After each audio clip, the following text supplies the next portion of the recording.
Hello दोस्तों, स्वागत है आप सभी का आपके अपने YouTube चैनल श्री बीडीएस महिला महाविद्यालय के ऑनलाइन क्लासेस में।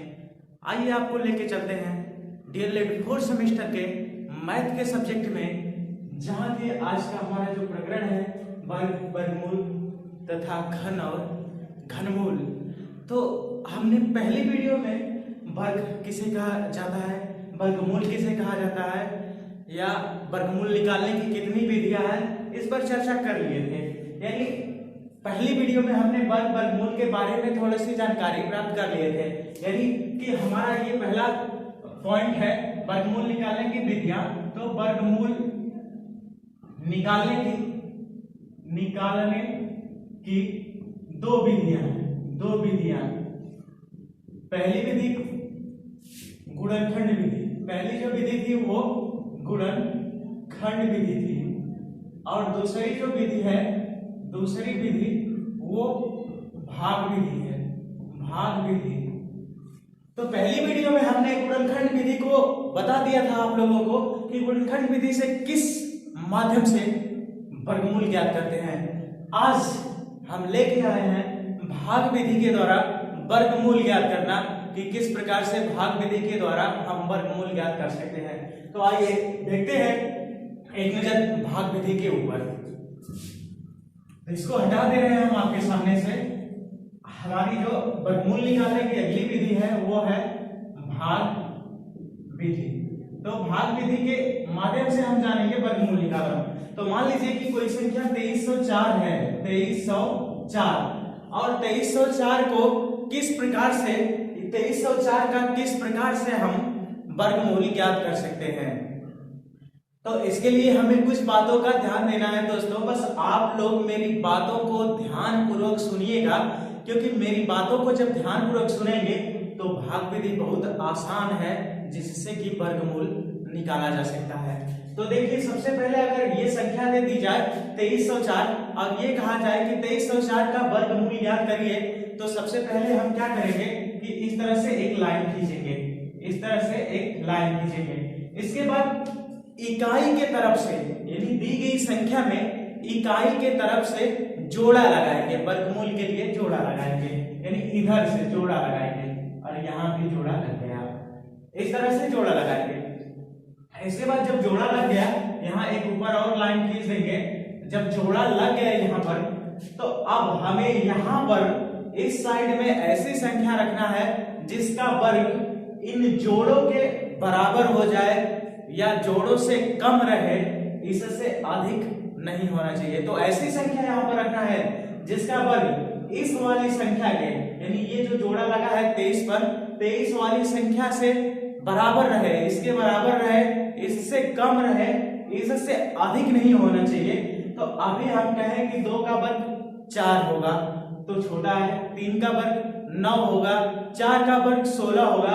अगर यहाँ हम 5 रखते हैं तो 5 का वर्ग कितना हो जाएगा, 25 हो जाएगा, 23 से अधिक। इसलिए हमें यहाँ क्या रखना होगा, 4 रखना होगा, ये 4 रखना होगा। अब 4 का जब वर्ग करेंगे तो कितना होगा, 16 होगा, इससे छोटा होगा। अब जब यहाँ 4 रखेंगे तो इसका वर्ग हम लिखेंगे, 4 का वर्ग। तो 4 का वर्ग इस 23 के नीचे कितना है, 16 है। अब यहाँ भी हमें क्या लिखना पड़ेगा, 4, क्योंकि 4 का 4 के साथ ही गुणा करने पर 16 आता है। या वर्ग बताए थे आप लोगों को पहली वीडियो में कि जब किसी संख्या को उसी संख्या से गुणा किया जाता है तो जो संख्या प्राप्त होती है वो पूर्ण वर्ग प्राप्त होती है। तो ये जो संख्या है पूर्ण वर्ग है, तो इस संख्या को लाने के लिए इसमें कितने का गुणा करना होता है, खुद इसी संख्या का, यानी 4 का। तो यहाँ हम रखेंगे 4 और यहाँ रखेंगे 16।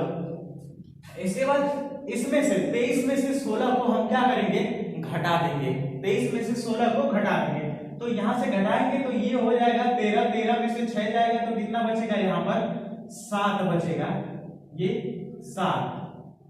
अब इसको रुक जाइए, यहाँ पर 16 लिखे, यहाँ 16 लिखे, यहाँ 16 लिखेंगे। तो जब यहाँ 16 लिखेंगे 13 में से 6 जाएगा तो कितना बचेगा, 7 बचेगा, और यहाँ कैंसिल हो जाएगा, 2 में 1 में से 1 जाएगा, कैंसिल।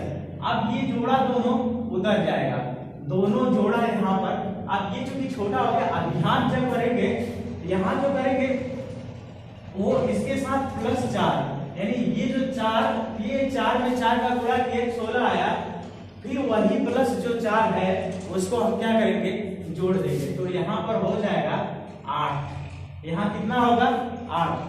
अब यहाँ पर 8 हो जाएगा तो हम यहाँ ऐसी संख्या इसमें रखेंगे, यानी यहाँ पर ऐसी संख्या रखी जाएगी जिससे कि गुणा करने पर इसके बराबर हो जाए, इससे कम रहे, इससे अधिक ना होना चाहिए। तो यहाँ पर हम रखेंगे 8, फिर रखेंगे 8, और जब 8 रखेंगे तो यहाँ भी हमें क्या रखना होगा, 8 रखना होगा। और यहाँ हमें अब क्या लिखना है, तो इसी 8 का गुणा करके यहाँ पर लिखना है। तो 8 का गुणा करेंगे, 8 काटे 64 को 4, और 8 काटे 64 और 6 70, तो ये 704 हो गया। अब इसको चाहे तो आगे बढ़ा सकते हैं, यहाँ पर आगे बढ़ाने के लिए +8 करना होगा, 8 8 16 को 6, 8 1 9, ये 96। क्योंकि यहाँ पर 704 से 704 पूरा कैंसिल हो गया, बस जब जो ही ये पूरा कैंसिल होगा उसको छोड़ देंगे, यानी जो हमारा वर्गमूल आया वो आया 48, यानी 48। तो यहाँ लिखेंगे वर्गमूल बराबर 48, यानी 48, और यही हमारा क्या हो जाएगा, आंसर हो जाएगा दोस्तों। तो हम ये उम्मीद करते हैं कि आप लोगों को ये जो विधि है भाग विधि वर्गमूल निकालने की, वो आसानी से समझ में आ गई होगी। अगला ऐसा ही सवाल एक हम और आप लोगों को दे रहे हैं, इसको स्वयं बनाने की कोशिश करिएगा। तो अगला जो हमारा सवाल है,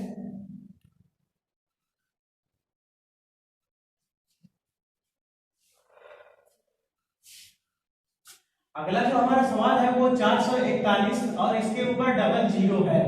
441 और इसके पीछे डबल जीरो, यानी जो अगला हमारा सवाल है 44100 इतना है। अब हमें इसका वर्गमूल निकालना है, तो फिर उसी विधि से, यानी भाग विधि से हम वर्गमूल निकाल रहे हैं, तो फिर यही विधि लगाएंगे भाग विधि से किस प्रकार से वर्गमूल निकालेंगे। हम उम्मीद करते हैं कि इससे पहले वाला जो 2304 का वर्गमूल निकालना था वो सबको समझ में आ गया होगा। फिर इसको देख लीजिए और क्लियर हो जाएगा कि भाग विधि से किस तरह से हम वर्गमूल ज्ञात कर सकते हैं। तो जब यहाँ करेंगे तो एक लाइन यहाँ पर खींचेंगे, एक लाइन यहाँ पर खींचेंगे। हमने बोला था कि इकाई की तरफ के अंक का हम क्या करते हैं, जोड़ा लगाते हैं। जहां जोड़ा नहीं लगेगा उसको अंतिम की तरफ, यानी इधर की तरफ छोड़ देंगे। हम हमेशा जोड़ा इकाई के तरफ से लगाएंगे, इकाई के अंक की तरफ से। अब इकाई के अंक से लगाते लगाते अगर यहाँ जोड़ा न बचता हो अंत में तो कोई बात नहीं, उसको छोड़ देंगे। और फिर यहाँ पर ऐसी संख्या हम रखेंगे जिसका वर्ग इसके बराबर हो जाए, इससे कम रहे, इससे छोटा रहे, इससे बड़ा नहीं होना चाहिए। तो यहाँ पर आइए 2 रखते हैं। जब 2 रखेंगे तो यहाँ भी हमें क्या रखना होगा, 2 रखना होगा। और यहाँ क्या रखना होगा, तो 2 का 2 ही के साथ फिर गुणा करना होगा। और यहाँ इसके आगे बढ़ाने के लिए फिर इसमें +2 को हमें क्या करना होगा, जोड़ना होगा। तो ये 2 2 मिलकर 4 हो जाएगा। ये 4 से 4 कैंसिल हो गया। यहाँ पर अब ये 41 डायरेक्ट, ये संख्या जो जोड़ा लगती है वो जोड़ा उतरती है, तो जोड़ा उतर जाएगा। जब जोड़ा उतरेगा, अब हमें यहाँ पर ऐसी संख्या रखना है जिससे कि ये कट जाए, इससे छोटा रहे, इससे बड़ा ना होना हो। तो यहाँ हम 1 रखेंगे, तो यहाँ भी हमें क्या रखना पड़ेगा, 1 रखना पड़ेगा। जब 1 रखना पड़ेगा तो अब यहाँ हमें वही 1 इसके साथ क्या करना होगा, जोड़ देना होगा। और यहाँ पर क्या करना होगा, तो इसी 1 का इस 41 के साथ गुणा करना होगा। तो 1 का 41 के साथ गुणा करेंगे, 41 हो जाएगा, ये कट जाएगा। यहाँ पर डबल जीरो और आकर क्या होगा, उधर जाएगा। यानी डबल जीरो जब उधर जाएगा तो इसके बाद हम क्या करेंगे, अब यहाँ पर हम फिर स्वयं यहाँ क्या करेंगे, इसमें भाग देने के लिए यहाँ 0 रखेंगे, तो यहाँ भी हमें क्या करना होगा, 0 रखना होगा। यहाँ भी 0। अब यहाँ क्या रखेंगे, तो 0 0 का गुणा करके रखेंगे, तो ये भी पूरा क्या हो जाएगा, कैंसिल हो जाएगा। और 420 में 0 जोड़ेंगे तो ये 420। जब यहाँ पूरा कैंसिल हो जाए तो छोड़ देते हैं, और ये जो बचा यानी वर्गमूल बराबर जो आया हमारा वो कितना आया, 210। और यही क्या हो जाएगा साथियों, हमारा आंसर हो जाएगा। तो हम ये उम्मीद करते हैं कि ये वर्गमूल भी आपको समझ में आ गया होगा। आगे आइए फिर एक ऐसा ही नियम या ऐसा ही एक सवाल हम आप लोगों के सामने फिर से पुनः वंस अगेन प्रस्तुत करते हैं। इसको करने के बाद आप में कॉन्फिडेंस आ जाएगा कि हम वर्गमूल ज्ञात कर सकते हैं भाग विधि के माध्यम से। तो आइए देखते हैं अगला हमारा सवाल क्या है, भाग विधि के माध्यम से किस प्रकार से वर्गमूल ज्ञात कर सकते हैं। तो देखिए इसको,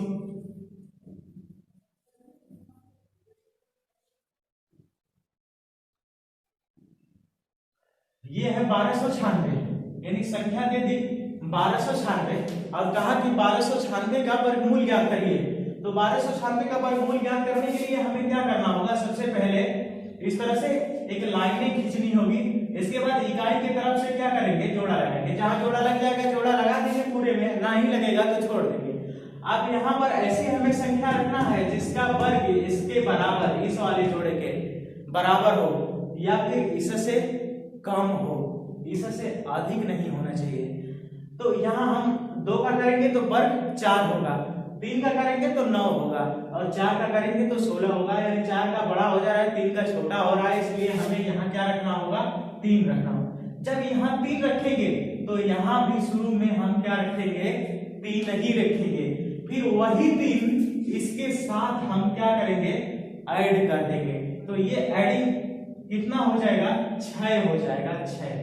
और यहाँ हमें अब क्या रखना है, तो इसी 3 का इस 3 के साथ गुणा करके रखना है। तो ये 3 के लिए 9, यहां से बच गया भैया, तो यहां से देखिए बच गया 12 में से 9 जाएगा तो 3 बच गया। और यहाँ जब 6 है, यहाँ 3 है, ये छोटा हो गया। जब छोटा हो जाएगा तो दोस्तों हम क्या करेंगे, ये जो जोड़ा बचा हुआ है उसको नीचे की तरफ उतार लेंगे। यानी जो जोड़ा हमारा बचा हुआ है उसको नीचे की तरफ हम क्या करेंगे, उतार लेंगे। जब नीचे की तरफ हम उतार लेंगे, अब हमें यहां पर ऐसा अंक रखना है, ऐसा कि गुणा करने पर, यानी हमें अब यहां ऐसा अंक रखना है यहां पर कि उसी अंक का इसके साथ गुणा करें तो इसके बराबर। अगर मान लीजिए कि हम 6 यहां रखें, तो अगर 6 रखें तो यहां भी हमें क्या करना पड़ेगा, 6 रखना पड़ेगा। यहां भी हमें क्या करना पड़ेगा, 6 ऐड करना होगा। और यहां क्या लिखेंगे, तो यहां जो लिखेंगे वो 66 का 6 के साथ गुणा करके लिखेंगे। 66 का 6 के साथ गुणा करके, तो 66 का 6 के साथ गुणा किया तो 66 के 36 और 66 के 36 और 3 जो हासिल है वो 39 हो गया। यानी ये पूरा कैंसिल हो गया। जब ये पूरा कैंसिल हो गया तो इसको आगे नहीं बढ़ाएंगे, इसको यहीं छोड़ देंगे, या फिर इसको 6 से 12 और 6 7 72, यही जो कैंसिल हो गया तो छोड़ देंगे। और यही जो बचा हमारा क्या होगा, वो वर्गमूल कहलाएगा। यानी अब आंसर में हम लिखेंगे, आंसर वर्गमूल बराबर 36। वर्गमूल बराबर कितना, 36। तो हम ये उम्मीद करते हैं कि ये भाग विधि आपको अच्छे तरीके से आ गई होगी। इसके बाद एक अंतिम सवाल और हम आप लोगों के सामने इस भाग विधि के द्वारा वर्गमूल किस प्रकार से निकालते हैं वो रखते हैं। अगला जो सवाल है इसको स्वयं वीडियो रोककर बनाने की कोशिश करिएगा और कमेंट बॉक्स में कमेंट करके जरूर बताइएगा कि कितने लोगों ने स्वयं इस क्वेश्चन का आंसर दे दिया था। तो देखिए आगे वाला जो सवाल है हमारा, उसका किस प्रकार से हम वर्गमूल निकालेंगे।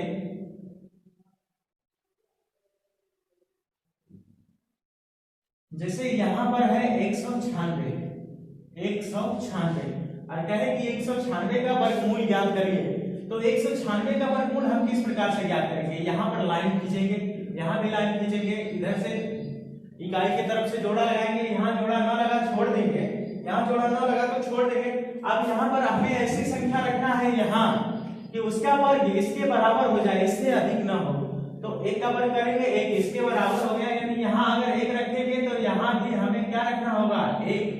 और यहाँ ऐड क्या करना होगा, एक ही ऐड करना होगा। और यहाँ ऐड करके यहाँ पर क्या लिखेंगे, 2 लिखेंगे। अब यहाँ क्या लिखेंगे, एक के सामने, तो एक का एक के साथ गुणा करके लिखेंगे। तो एक का एक के साथ गुणा होगा तो एक ही आएगा, ये कैंसिल हो जाएगा। इसके बाद पूरा ये जोड़ा हो जाता है दोस्तों। एक बात तब बस ध्यान रखिएगा कि यहाँ जब भी उतरेगा तो जोड़ा ही उतरेगा। तो ये जोड़ा उतर गया। जब जोड़ा उतर गया तो अब हमें स्वयं ये दिमाग लगाकर कैलकुलेशन करना है कि यहाँ पर कौन सी संख्या रखी जाए कि उसका गुणा इसके बराबर हो जाए, इससे कम रहे, इससे अधिक ना होना चाहिए। तो यहाँ पर अगर हम 4 रखें 4, तो यहाँ भी हमें क्या रखना पड़ेगा, 4 रखना होगा। यहाँ हमें क्या ऐड करना होगा, 4 ऐड करना होगा। 24 और 4 को ऐड करेंगे तो कितना होगा, 28। अब यहाँ क्या रखना होगा, तो 4 का 24 के साथ गुणा करके, तो 24 चौक के 96, 96 से 96 कट गया। और जब ये 96 से 96 कटा तो यही जो बच गया हमारा आंसर होगा, यानी वर्गमूल बराबर कितना हो जाएगा, 14। तो ये जो वर्गमूल है वो 14 हमारा क्या होगा, आंसर हो जाएगा। तो हम ये उम्मीद करते हैं कि अब भाग विधि से किस प्रकार से वर्गमूल ज्ञात किया जाता है, इसको आप लोग आसानी से कर लिए होंगे। आइए अब कुछ परिमेय संख्याओं का, भिन्न संख्याओं का वर्गमूल निकालना सीखें। तो अब हम देखेंगे, क्योंकि वर्गमूल निकालना 2 विधि से, एक गुणनखंड विधि से और एक भाग विधि से आप लोगों ने सीख लिया है। अब कुछ हम अगला जो वर्गमूल निकालेंगे वो है परिमेय संख्याओं का, संख्याओं का वर्गमूल निकालना। परिमेय संख्याओं का वर्गमूल निकालना। तो आइए अब हम जानते हैं कि कैसे परिमेय संख्याओं का वर्गमूल निकालेंगे। तो सबसे पहले हमें ये जानना होगा कि ये जो परिमेय संख्याएं हैं वो कौन सी संख्याएं होती हैं। परिमेय संख्याएं कौन सी संख्याएं होती हैं, तो परिमेय संख्या को जानेंगे। तो एक बार परिमेय संख्या के संबंध में हम ये आप लोगों से चर्चा कर रहे हैं कि परिमेय संख्या किसे कहा जाता है। तो वह संख्या जिसे p बटा में q के रूप में लिखा जा सकता है, वह संख्या जिसे p बटा में q के रूप में लिखा जा सकता है जहां q equal to not zero, यानी q 0 के बराबर नहीं होना चाहिए, तथा p और q पूर्णांक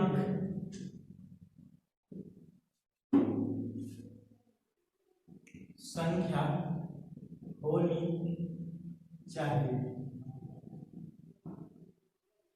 यानी परिमेय संख्या वह संख्या होती है जिसे p बटा q के रूप में लिखा जा सकता है जहां q equal to not zero, यानी q 0 के बराबर नहीं होना चाहिए, तथा p और q पूर्णांक संख्या होनी चाहिए, पूर्णांक संख्या। तो अब q, p और q पूर्णांक संख्या हो तो अभी एक हम जब पहली वाली वीडियो वर्ग और वर्गमूल का जारी किए थे आप लोगों से, तो ये चर्चा किए थे कि ऋणात्मक संख्याओं का वर्गमूल ज्ञात करना संभव नहीं है, क्योंकि परिमेय संख्या जो होती है ऋणात्मक और धनात्मक दोनों होती है। अब जैसे कि ये जो p बटा q है उसे हम अंश बटा हर के रूप में भी लिख सकते हैं, अंश बटा हर। तो यहाँ थोड़ा सा भिन्न की भी बात आ जाती है, भिन्न संख्या के बारे में, भिन्न संख्या की बात आ जाती है। अगला जो टॉपिक है वो भिन्न संख्या की बात आती है कि भिन्न संख्या कौन होता है। तो भिन्न संख्या भी सेम यही है, p बटा में q के रूप में लिखा जाए जहां q equal to not zero, लेकिन जो भिन्न होता है हमेशा पॉजिटिव होता है, यानी हमेशा धनात्मक होता है, ऋणात्मक नहीं होता है। जबकि ये जो परिमेय संख्याएं हैं वो ऋणात्मक और धनात्मक दोनों होती है, क्योंकि यहाँ ये कंडीशन दिया है कि p और q जो होना चाहिए पूर्णांक संख्याएं होनी चाहिए। यानी पूर्णांक का मतलब कि जहां ऋण और धन दोनों सम्मिलित हो उसे पूर्णांक बोला जाता है। तो अब ये हम कहेंगे कि ऋणात्मक संख्याओं का वर्गमूल ज्ञात नहीं किया जा सकता है, इसलिए यहाँ अंश और हर केवल धनात्मक लेना चाहिए। तो अब सीधे से हम कह सकते हैं कि भिन्न संख्याओं का वर्गमूल ज्ञात करना। तो किस तरह से हम भिन्न संख्याओं का वर्गमूल ज्ञात कर सकते हैं, इसको आइए हम आगे जानते हैं। तो मान लीजिए कि ये भिन्न संख्या इस तरह से दे दिया जाए 25/16 का वर्गमूल ज्ञात कीजिए। तो 25/16 ऐसे बोल दे कि 25/16 का वर्गमूल ज्ञात करिए। तो आइए हम कैसे भिन्न संख्याओं का वर्गमूल ज्ञात करेंगे। तो देखिए ये जो ऊपर वाला भाग है इसको बोलते हैं अंश, और नीचे वाला जो पार्ट है इसको बोलते हैं हर। तो हम यहाँ पर अंश का अलग वर्गमूल निकालेंगे और हर का अलग वर्गमूल निकालेंगे, और अलग अलग वर्गमूल निकाल कर रख देंगे, वही हमारा क्या हो जाएगा दोस्तों, आंसर हो जाएगा। तो 25 का वर्गमूल निकालेंगे तो कितना होगा, 5 होगा, और 16 का वर्गमूल निकालेंगे तो कितना होगा, 4 होगा। यानी जो हमारा आंसर आया 25/16 का वर्गमूल वो 5/4 आया। अब 25 और 16 का हमें अलग अलग वर्गमूल निकाल कर सिर्फ क्या करना है, लिख देना है। तो आप लोगों के सामने हमने वर्गमूल निकालने की विधियां जिक्र किया था, एक तो गुणनखंड और दूसरी भाग विधि। तो गुणनखंड विधि और भाग विधि से अलग अलग हम दोनों का क्या कर देंगे, किसी एक विधि से वर्गमूल निकालेंगे और वही आपके सामने क्या कर देंगे, प्रस्तुत कर देंगे। अगला जो भिन्न है हमारा, ये अगला जो भिन्न है उसका हम किस प्रकार से वर्गमूल ज्ञात कर सकते हैं। तो अगला देखिए, अगला जो भिन्न है वो ये कहता है, देखिए 625/225 कहेगी 625/225 का वर्गमूल ज्ञात करिए। तो 625 और 225 का वर्गमूल हम अलग अलग ज्ञात करेंगे। तो देखिए एक बार पहले हम 625 का वर्गमूल निकालते हैं। तो 625 का जब वर्गमूल निकालेंगे तो इस तरह से निकालेंगे, यानी भाग विधि से यहाँ जोड़ा लगाएंगे, यहाँ छोड़ देंगे। यहाँ देखिए अब यहाँ पर ऐसी संख्या रखेंगे जिसका वर्ग इस 6 के बराबर, इससे कम, इससे अधिक नहीं होना चाहिए। तो यहाँ 2 करेंगे, 2 दूनी के 4, 3 का अगर करेंगे तो 9 हो जाएगा, बड़ा हो जाएगा, इसलिए 2 का करेंगे। 2 यहाँ पर हमें रखना होगा 2, यहाँ भी रखना होगा, ऐड करना होगा +2, तो यहाँ पर 4, और यहाँ क्या रखना है, तो इसी 2 का 2 के साथ क्या करके गुणा करके, तो 6 में से 4 घटेगा तो कितना बचेगा, 2 बचेगा, यानी 2 आएगा। और यहाँ अब ये 4 बड़ा हो गया, ये 2 छोटा हो गया, इसलिए ये जो उतरेगा वो जोड़ा उतरेगा, क्योंकि हमेशा जो उतरता है वो जोड़ा उतरता है। अब यहाँ पर हमें ऐसी संख्या रखना है यहाँ पर कि इस संख्या का आपस में इन सब में गुणा किया जाए तो इसके बराबर आ जाए, इससे कम आ जाए, इससे बड़ा ना होना चाहिए। तो यदि यहाँ हम 5 रखते हैं तो यहाँ भी हमें क्या करना होगा, 5 का रखना होगा, और यहाँ भी क्या रखना होगा, 5 ही को ऐड करना होगा। तो यहाँ कितना हो जाएगा, 50 हो जाएगा, यानी 50 हो जाएगा। और अब यहाँ क्या रखेंगे, तो इसी 5 का इस 45 के साथ गुणा करके रखेंगे। तो गुणा करके रखेंगे तो ये 45 में 5 का गुणा करेंगे तो 5 5 25, 5 चौके 20, 2 22, यानी 250 हो गया। इसको काट देंगे, जब यहाँ पूरा कैंसिल होगा तो कैंसिल हो जाएगा, वो छोड़ देंगे। अब यहाँ लिखेंगे वर्गमूल बराबर कितना, 25, और यही 25 हमारा क्या हो जाएगा, आंसर।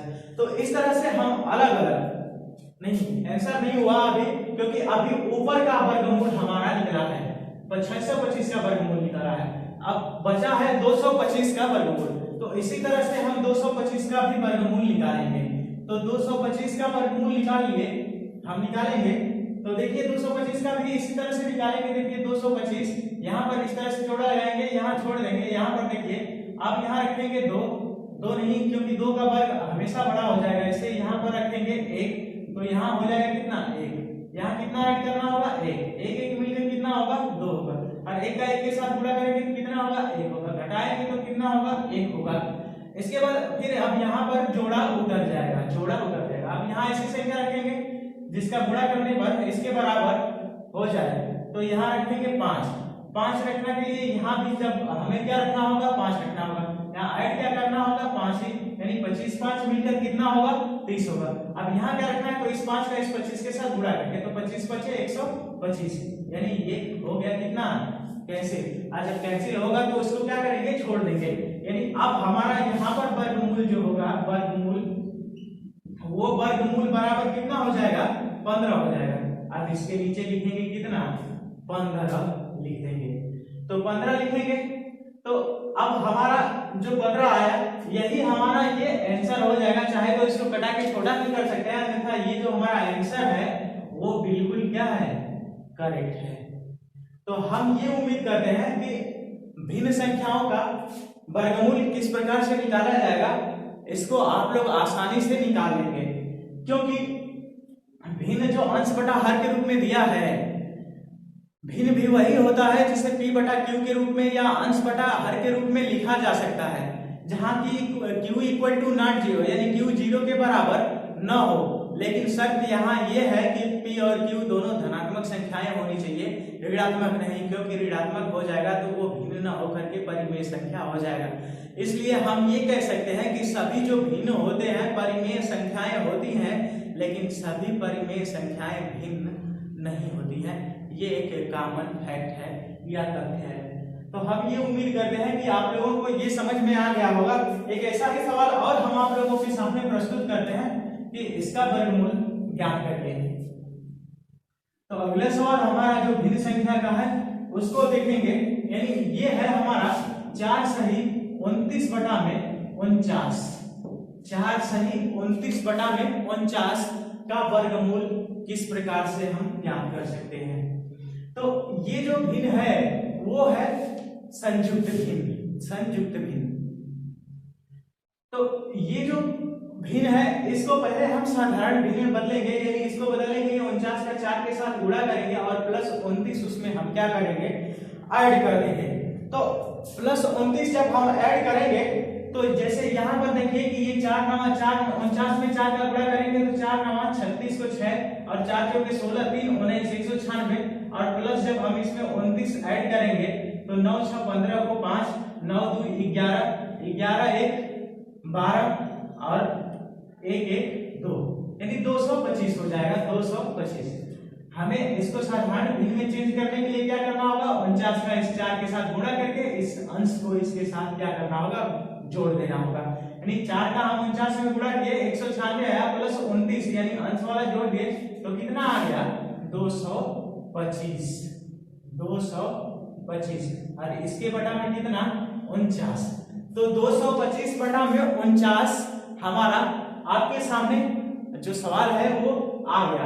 अब हम क्या करेंगे, इसका वर्गमूल निकालेंगे। तो 225 का वर्गमूल या तो गुणनखंड विधि के द्वारा हम निकाल सकते हैं या फिर भाग विधि के द्वारा भी हम निकाल सकते हैं। तो 225 का वर्गमूल कितना होगा, निकाल लीजिएगा 15 और 49 का वर्गमूल कितना होगा 7 और यही 15 बटा में 7 हमारा क्या होगा आंसर, यानी इस सवाल का, इस पूरे सवाल का जो आंसर होगा वो 15 बटा में 7 होगा।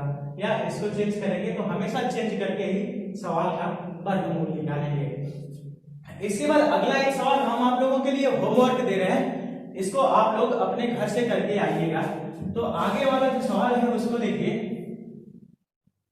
इसका वर्गमूल किस प्रकार से हम निकाल सकते हैं। तो ये जो सवाल है 2 सही 137 बटा में 196, इसको सबसे पहले साधारण भिन्न में चेंज करिएगा। साधारण भिन्न में चेंज करने के बाद साधारण भिन्न में चेंज करिएगा। साधारण भिन्न में चेंज करने के लिए 196 और 2 का गुणा करके 137 को हम क्या करेंगे, ऐड कर देंगे और इसके बटा ये जो हर है वही लिखेंगे। साधारण भिन्न में बदलने के बाद अंश का अलग वर्गमूल निकालेंगे और हर का अलग वर्गमूल निकालेंगे और वर्गमूल को ही अंश बटा हर में लिख देंगे, वही हमारा आंसर होगा। तो हम ये उम्मीद करते हैं कि भिन्न संख्याओं का वर्गमूल भाग विधि से भी और गुणनखंड विधि से भी, और किस प्रकार से गुणनखंड विधि से वर्गमूल निकाला जाता है, किस प्रकार से भाग विधि से वर्गमूल निकाला जाता है, ये सब आप लोगों को समझ में आ गया होगा। आज की वीडियो में बस इतना ही। हम आगे की वीडियो में लेकर आएंगे दशमलव संख्याओं का किस प्रकार से वर्गमूल ज्ञात कर सकते हैं। तो अगली वीडियो को देखना ना भूलिएगा कि किस प्रकार से दशमलव संख्याओं का वर्गमूल निकाल सकते हैं। इसके बाद दशमलव संख्याओं का वर्गमूल निकालने के बाद फिर घन निकालेंगे, घनमूल निकालना सीखेंगे। तो तब तक के लिए आज की वीडियो में इतना ही। सबको मेरा धन्यवाद।